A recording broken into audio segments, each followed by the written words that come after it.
This roller coaster at Cedar Point is somehow both rough but kind of good. Let me explain.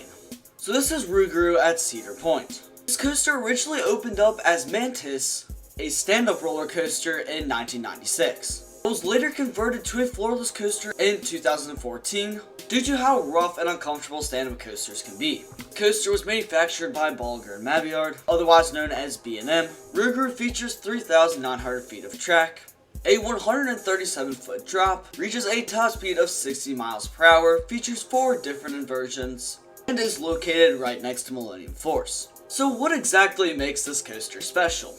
Well, Rougarou features a certain type of train known as floorless trains. You know when you sit down in your normal, average sit-down roller coaster, there's always like a floor beneath you. However, on Rougarou, it's a lot like an inverted coaster where there is nothing below your feet.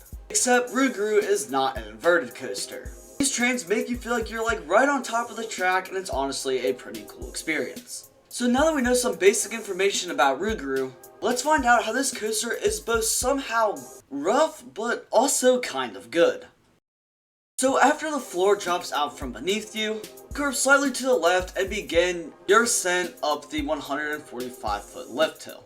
If you're not too scared of heights, I would definitely recommend taking a look around your surroundings because you can get a really good view of Lake Erie to your right, and other coasters such as Valraven, Siren's Curse, Iron Dragon, Top Thrower 2, etc. to your front and your left. After a couple of seconds, you reach the top of the lift hill, again get a fantastic view of the park below you, and immediately bank to your right, then begin your descent down the 137-foot drop. During this drop, you'll reach your top speed of 60 miles per hour, and some of you may have noticed that there appears to be a trim brake on this drop. Do not fear, because you literally cannot feel the trim brake whatsoever, and I honestly doubt that it's even activated in the first place. The only real reason you would need it is it was a super hot day and the train was moving really fast. Anyway, following your pretty good drop that actually gives a surprising amount of airtime given the coaster's over-the-shoulder restraints, you immediately ascend into a giant vertical loop. Vertical loop stands an astounding 119 feet tall, which is already a lot taller than quite a few roller coasters, and gives you a lot of hang time, which is basically the feeling of weightlessness you feel in your seat when you are upside down for an extended period of time, and it's honestly a super fun element. And luckily the first half of the ride is not rough at all. It's the second half you might have to worry about for roughness. Don't worry, in a little bit I'll be giving you some tips on how you can avoid headbanging and other issues caused by roughness on Rougarou and other coasters that might have this problem. Make sure to stick around for that. So if you don't know what headbanging is, on roller coasters that feature over these shoulder restraints like this, if the coaster is rough at certain points, it can cause your head to bang side to side on the restraint, which as you can imagine is very uncomfortable. After your vertical loop, you bank to the left and enter a 103-foot tall dive loop. This element is a little more quick and snappy, not delivering a whole ton of hang time, but it is still a very fun element. I would just watch out as you reach the top of the dive loop. Again, with this one super helpful tip I'm going to show you in just a second that can be completely avoided. Anyway, following your dive loop, next head into a helix to kind of give you a break from the action for a second, before entering a really unique inversion called an incline loop. It's more or less just a standard vertical loop, just at a slight angle, creating a different sensation. If you've never experienced something like this before, it'll definitely be interesting, but it provides some decent positive G-forces. Overall, it's just a pretty unique and fun element. Next, bank to the left before quickly banking to the right, which can definitely cause quite a bit of headbanging, and is probably one of the worst offenders for headbanging on this coaster. Following that, you then bank to the right and ascend into your mid-course brake run. So you don't know what a mid-course brake run is? It's basically a small section of brakes in the middle of some roller coasters' layouts that allow the coaster to operate more efficiently. Sometimes they do trim off speed, which can be quite unfortunate at times, but luckily this coaster's mid-course brake run is not one of them. Flatten out for a small section of track, go by pretty much untrimmed, and begin the second half of Rougarou. You start off with a small drop delivering a little bit of airtime in the back couple of rows before entering into a corkscrew. Corkscrews are a lot of fun, but they can still cause a fair amount of headbanging.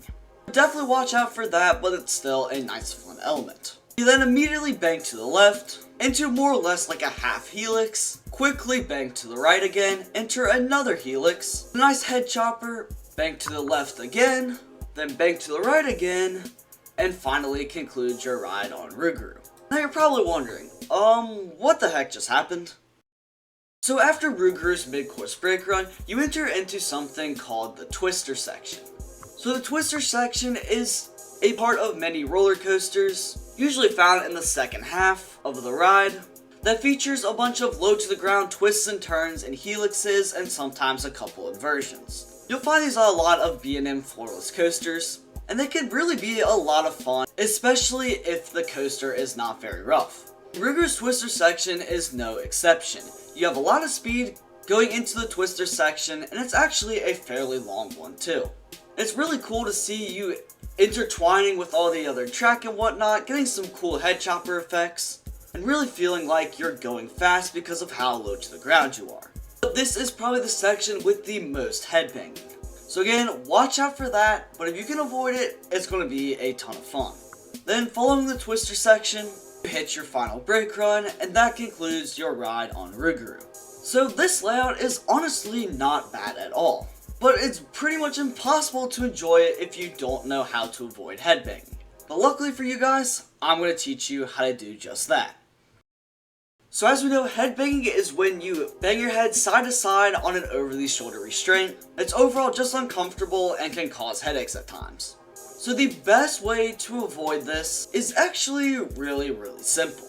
All you have to do is sit in your seat, lean your head slightly forward, so that when your head moves side to side, it cannot hit the restraint. Super easy to do, and makes any rough ride with over the shoulder restraints so much more comfortable. So again, sit normally, just slightly lean yourself and your head forward so that your head cannot bang on the sides of the restraints, and you will have a fantastic ride. If you want more tips and tricks like this, make sure to subscribe down below. So overall, how good of a coaster is Rougarou, and should you spend your precious time at Cedar Point trying to ride this coaster? So for Rougarou's final score, I'm going to give it a solid 7 out of 10. If you have multiple days at Cedar Point or the park is not busy at all, I would definitely recommend taking a ride on Rougarou. It's super easy to get to, it's like 100 feet from the entrance of Millennium Force, you can't miss it. But I would say if you are on a time crunch, and let's say only have one day at the park, you need to skip a couple of coasters, Rougarou is definitely a good candidate to skip. However, Rougarou often does not have a very long line. The longest I've ever seen it's like 15 minutes max. So overall, it's got a pretty good layout. It's a little rough, I will say, but that can easily be avoided. It's super easy to get to and almost always has a very short line. If you want to see more theme park content like this, drop a like down below, subscribe while you're at it. Maybe even check out this video on why Six Flags, the owner of Cedar Point, needs RMC, a roller coaster manufacturer, to survive. I know it sounds kind of crazy, but it's actually really interesting. So go check it out if you're interested. Anyways, thank you guys for watching, have a great rest of your day, and I'll see you all in the next one.